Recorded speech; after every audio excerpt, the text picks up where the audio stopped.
Assalamualaikum warahmatullahi wabarakatuh. Perkenalkan, nama saya Muhammad Azrael Akbar Yuliaman dari kelas 10 IPA 3 SMA Negeri 2 Banjar.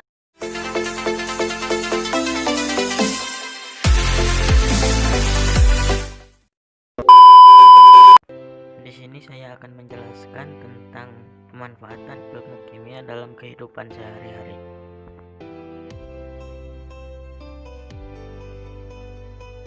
Bahan kimia merupakan suatu zat yang tersusun oleh unsur kimia, baik itu secara murni ataupun dalam bentuk campuran dengan unsur kimia yang lain. Berikut contoh-contohnya. Baju yang kita gunakan sehari-hari tak dapat dipungkiri merupakan hasil dari suatu reaksi kimia. Dari segi bahan yang digunakan, pada umumnya baju memiliki bahan dasar polimer seperti polister, di mana bahan tersebut dapat disintesis secara laboratorium.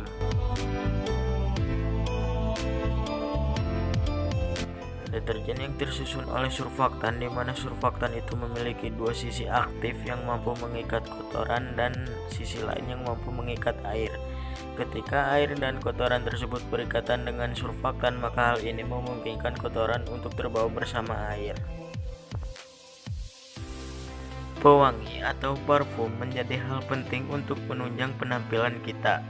Dalam pembuatan minyak wangi ataupun parfum, bahan kimia aromatik umumnya digunakan sebagai penyusun utamanya. Pada umumnya, bahan kimia yang digunakan sebagai pewangi memiliki titik didih rendah sehingga bahan tersebut akan mudah menguap ketika digunakan dan dapat tercium oleh indera penciuman manusia dengan mudah.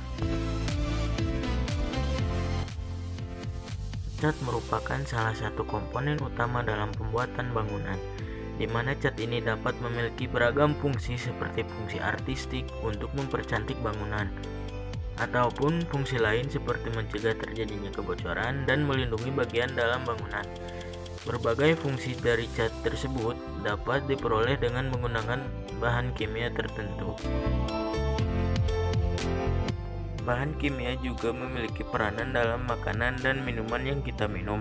Jika bahan tersebut akan masuk ke dalam tubuh kita, tentunya bahan yang digunakan bukanlah bahan kimia yang berbahaya. Pastinya kita telah mengetahui jika obat yang digunakan dalam bidang medis tersusun dari bahan kimia. Obat pada umumnya tersusun dari senyawa obat yang menjadi bagian utama dari fungsi obat tersebut serta didukung oleh suatu bahan lain yang berfungsi sebagai pengantar obat. Selain cat, semen menjadi bahan utama dalam pembuatan sebuah bangunan. Semen merupakan material yang juga terbuat dari campuran beberapa bahan kimia.